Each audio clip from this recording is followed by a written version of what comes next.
Apple apple size দেখেছো? ওফ, বন মানুষের মতো। পেঁয়াজ কেউ এগুলোকে কেউ পেঁয়াজ কিনেছে? এখানের কেউ বাড়িতে কিনেছে এরকম পেঁয়াজ? সচরাচর পাওয়া যায় না এরকম পেঁয়াজ। আমার তো অর্ডারই মাল না। মুম্বাই থেকে আসে নাকি? না, এই আসে তোমার রাজস্থান থেকে। পেঁয়াজ কোথা থেকে আসে তাই জানো না?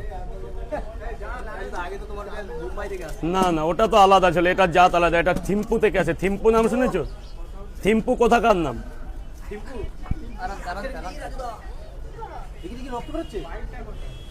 এই যে দু জায়গায় একটা করে ডিম দেবো না? দুটো করে কেন, তিনটে করে দিই। এত 200 টাকার নোট, এক জায়গায় দুটো আর এক জায়গায় তিনটে দিচ্ছি, তাহলে 50 টাকা হয়ে যাবে। আমি আছি তো, কোনো প্রবলেম হলে আমি বুঝে নেবো। খেতে না পারলে টাকা রিটার্ন হয়ে যাবে। একটা আপেলের মতো পেঁয়াজ, এরকম পেঁয়াজ দিয়ে পাওয়াটা কেউ দিতে পারবে না, কোনো দোকানদার দিতে পারবে না।